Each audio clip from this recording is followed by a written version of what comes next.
Wacom is not working.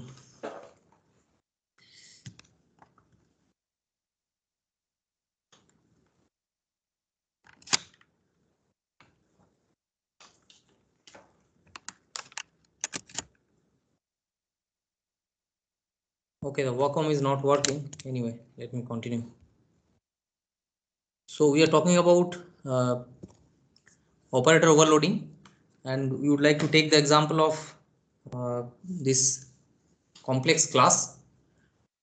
So in this complex class, how can we represent a modular complex number? Say x plus iy is a complex number. So to store a complex number, what things you need to store? The real part and the imaginary part. Real part and the imaginary part. So that's why here it is float, real and imaginary. So we can decide to make it private so that nobody else can tamper it, because if you tamper the real and imaginary members or the values, then the entire complex number gets tampered.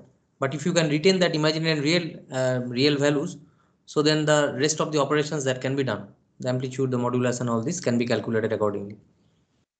So here in the public part we have got argument and amplitude, which can be computed using some methods, and we have got the constructor complex and the destructor complex. And in the constructor we have got two arguments which actually receives the real and imaginary value, and it has got a default value also 1 and 1. Okay, so the destructor is not doing anything meaningful, and the other required methods to compute the argument and amplitude we are skipping right now. So let us assume that it is there and it is not a big deal. So the focus is to add or say subtract two complex numbers. Okay, so if you have got two complex objects, say A and B, and say A is initialized with default values and B is initialized with 2 and 3.5, and we would like to add or subtract. In this case it is addition, and we have used a normal method, add complex. So in a normal case, what happens, a particular object invokes the other invokes the member method. So add complex is a method which we have invoked, a dot add complex, and the other object is passed as an argument because we have to add two complex numbers. So one complex number is complex object is invoking the method, and the other object is passed as an argument. Is that part clear? This one?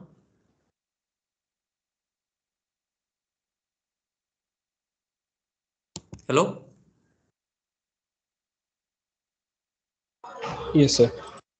And then the result should be stored. Say for example, I would like to store the result in D. So D is another complex object that we have created. So each of these objects A, B and C are actually created using this constructor. Now if we focus on this add complex, so hello, so what we do here, so what to do, so the object A and object B's real part need to be added separately, and the object A and object B's imaginary part need to be added separately. That is a normal logic. So what we write here, and the thing is the resultant complex object should be stored in some other complex in some other object. So that's why we write here T. So complex T is the object where I store the result. So the real part of the object T should be real RL plus C dot RL, and imaginary part should be T dot imaginary equals to imaginary plus C dot imaginary. So instead of RL, what we could have written? So RL means whose RL, real is this? This one? This RL. So this is the object which is invoking the add complex method. So this is A's RL, right? And when you have called this member function, that means the address, I mean the reference of this A, I mean the address of this object A is also passed. So we know that there is a this pointer already inserted here because it's a normal method. Okay, member method. So if I write RL or if I write this dot RL, I mean it should be this arrow RL. So both are same. Is that fine? So this is the object A's real number and this is the object B's, because C is the reference corresponding to this B. So RL plus C dot RL, or we can write this arrow RL plus C dot RL. Is that part clear? Yes, sir. So same as this. Now we are returning T. So returning T, now I am assigning the value to this object D. So if I return my value, will it work? If I return the value of the resultant object, complex object, will that work?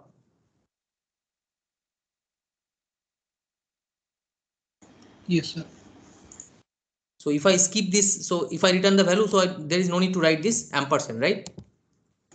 Yes, sir. But I decide not to use call by value or call by say return by value. So instead of that, I decide to pass the reference. So if I decide to pass the reference here, so return T will be the same. This statement should be the same. But if I return the reference of it, so whose reference you can return? If this complex T, if it was declared as a simple local object, can we return its reference here? No, sir. No, sir. So we have already discussed about it, right? So if I would like to return a local object's reference, so that object must be declared as static. Is that fine? Yes, sir. Because static objects or static say variables, they remain throughout the execution of the program and they are actually allocated space from the data segment. But because it is declared in the local in this local scope of this method, it will work, but you have to tag it as static. So that's the reason why I have mentioned here static. As I mentioned, you could have just returned the value instead of reference, but if you return the reference, you should tag it as static. Is that part clear? Yes, sir.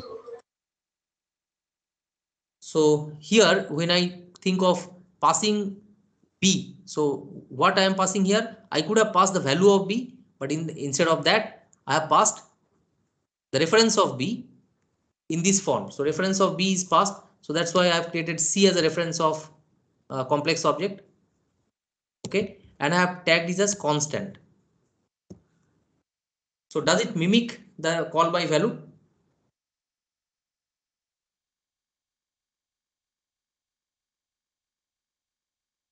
Hello, does it mimic the call by value?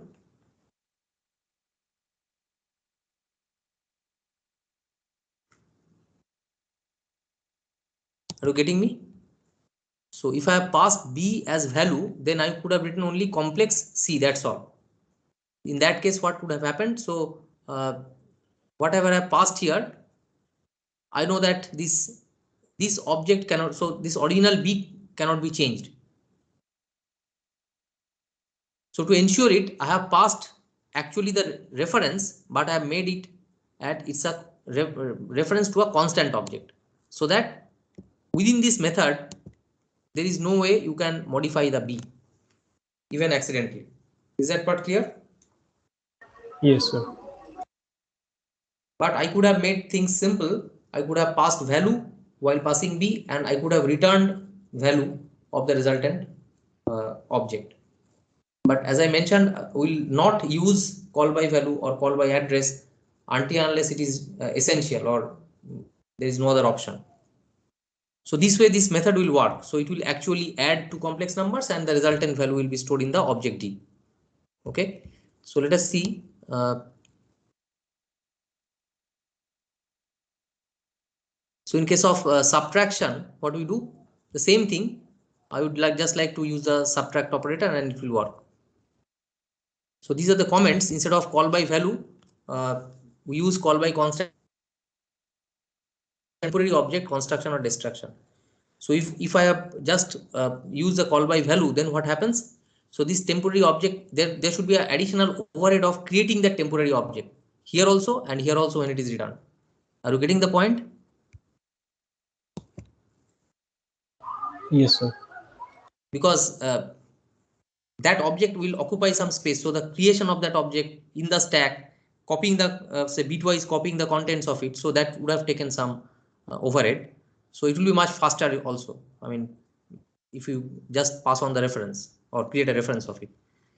And in this case, instead of returning the value of an object from the function, uh, return object reference, make sure that the object to be returned exists for a local object, declare it static, even outside the function.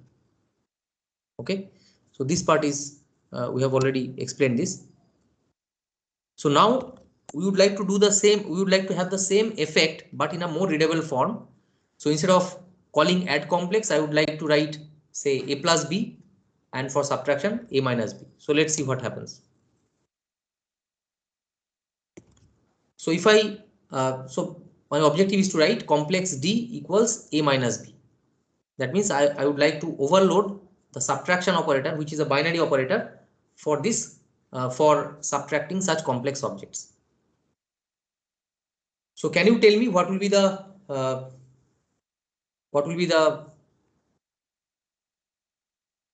corresponding translation of this statement by the compiler when you compile it?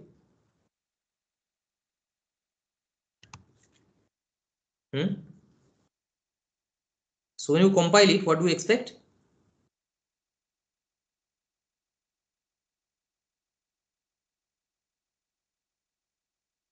A dot minus operator B. So you can expect something like this: d equals a dot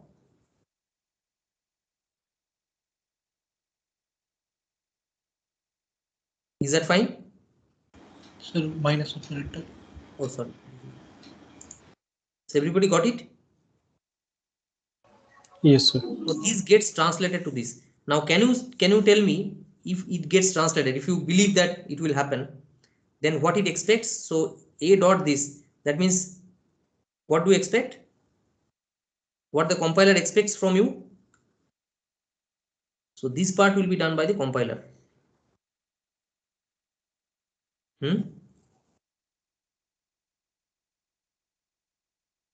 Anybody, can you tell? Compiler expects, what does it mean? A dot something means, in terms of the syntax, what it means? This is a Method. because that is how methods are called. But as you can see, operator this minus, so it has got a method, but the name of the method has got some specialty. Compiler expects a special method, so that's why it is, we call it as a special method. And because it is preceded by this keyword operator with the symbol, so this minus is the symbol that we have actually used. So special method, which is a, we can call it as an operator function,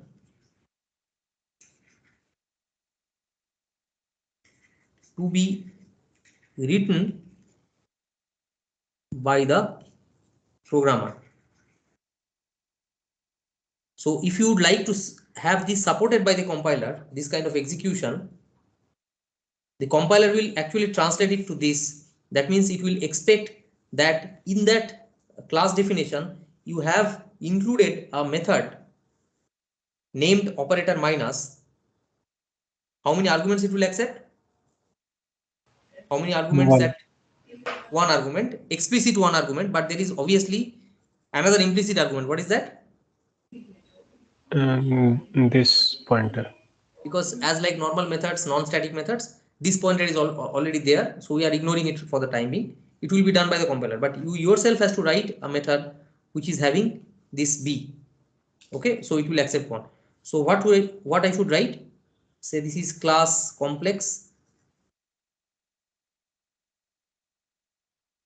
So apart from all the other things, you should have operator minus, what I should write here?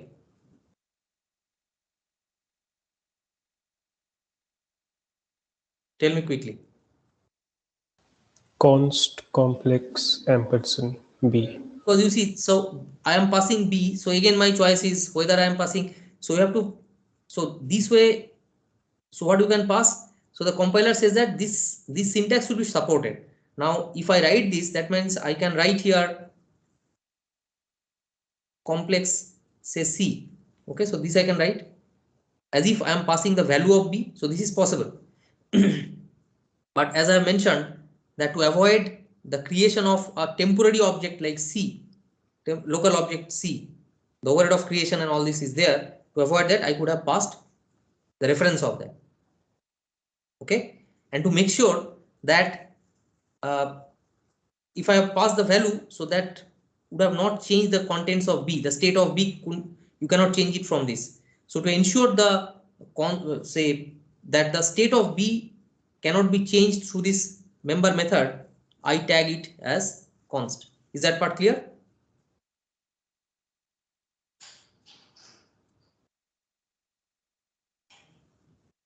Hello?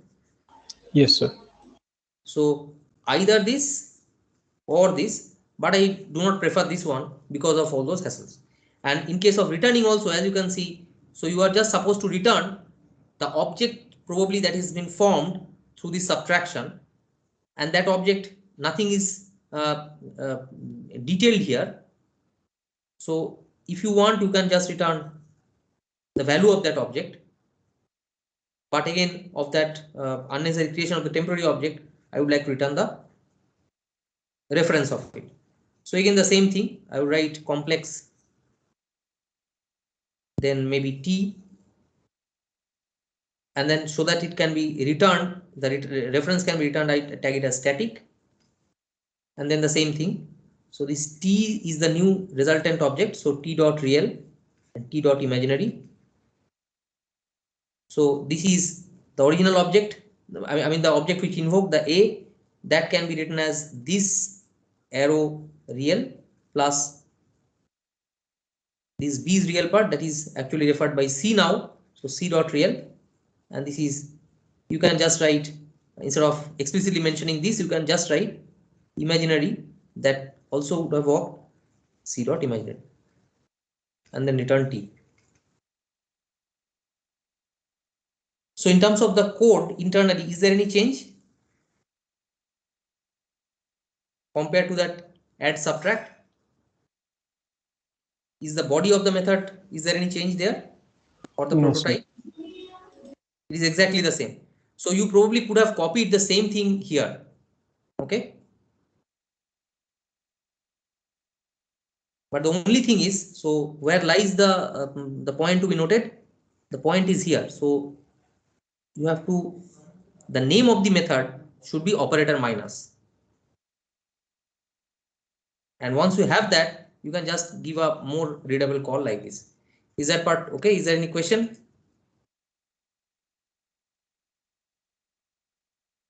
So this is the compiler translates it to a special function, and the function name is operator some symbol. So this stands for the operator symbol. So it can be minus, it can be plus, it can be any other binary symbol as we want it, want the operator to be overloaded. So operator is a keyword. Okay.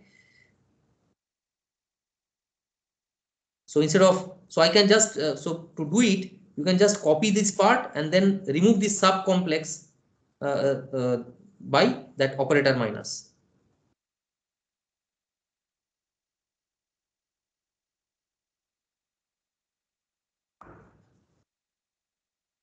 Okay, so this is the case. So this part we have already explained. Now, so I think this is clear. Is there any question? I'll go to the next step.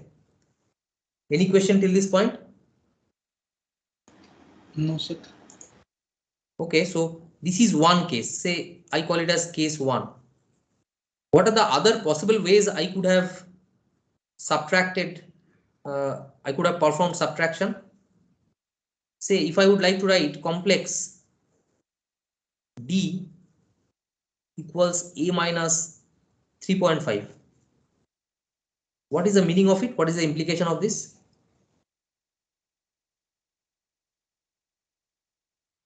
So 3.5 is just a real number, right? Real floating value. But A is a complex object. So what can be the interpretation of this? A minus 3.5 means, what do you expect? Real part will be subtracted by So the real part of 3.5. A will be subtracted from, I mean, the 3.5 will be subtracted from the real part of the A, and the imaginary part remains unchanged, right?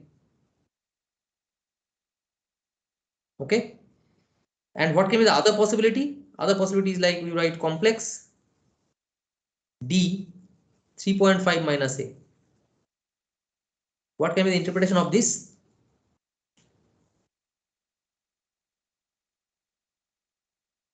What is the interpretation of this?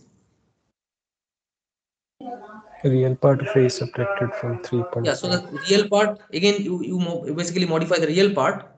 So the real part of A, I mean 3.5 minus the real part of A, so that way it is modified. So now in this case, what will be the interpretation? I mean, what will be the translation? What would have been the translation? D equals, what will be the translation?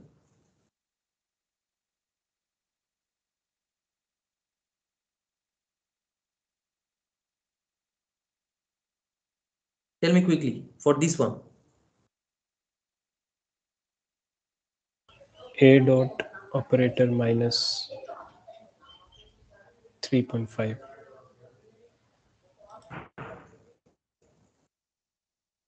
Do you all agree with this? What he says? Yes, sir. The interpretation of this. Everybody agrees? Because that is what I just now mentioned, right?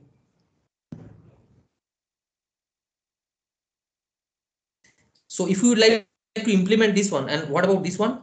If what do you expect? What will be the interpretation of this?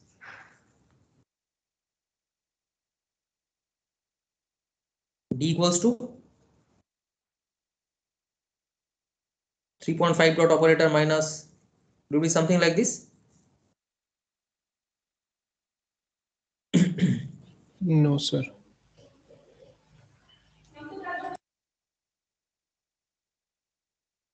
Everybody, can you see this? Now will it be like this? No, sir. And this one? What about this one? Is this fine?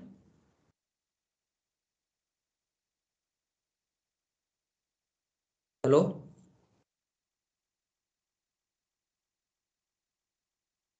Come to the first part. So is this part okay? A minus 3.5, will it be interpreted, or will the compiler interpret it like this? A dot operator minus 3.5. Is that okay? Yes, sir. Yes, sir. It is confirmed, right? Now again the same thing, we have to write a function named operator minus, but we have already written a function operator minus, right? So it's basically an overloaded version of that. So you basically do function overloading to support this operator overloading feature, right? So already overloaded version is there. So what is the difference between these two? This and this. So the first one receives what it accepts. It accepts a another complex objects reference. What it accepts here. A float. So if I call it as case A, this is a case B, this is a case C. So what is the difference between case A and case B? The name of the methods are the same.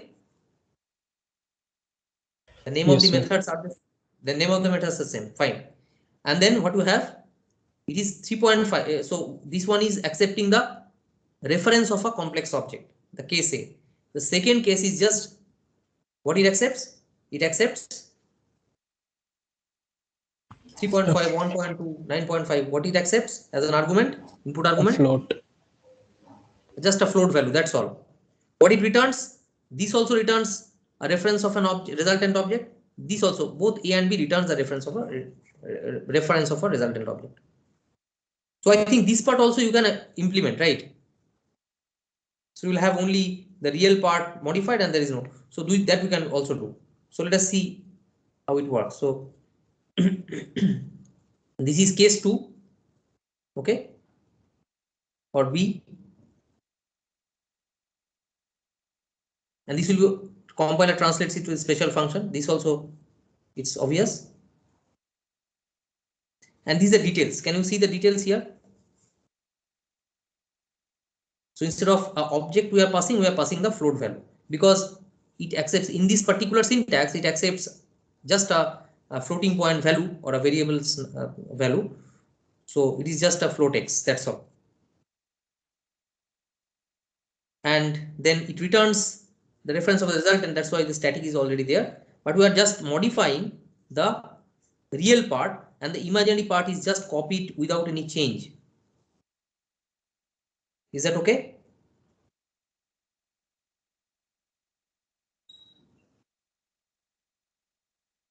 But what about the third case? What about the third case? Case C. Can you comment on this? So is it possible to write this? Does it make sense? 3.5 dot operator. So is 3.5 an object? No, sir. So can you, so when you have this syntax, so syntax it says that whatever appears in the first argument will be treated as an object which will invoke the operator.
Such laptop has got discharged, so the class ends here. You may leave now.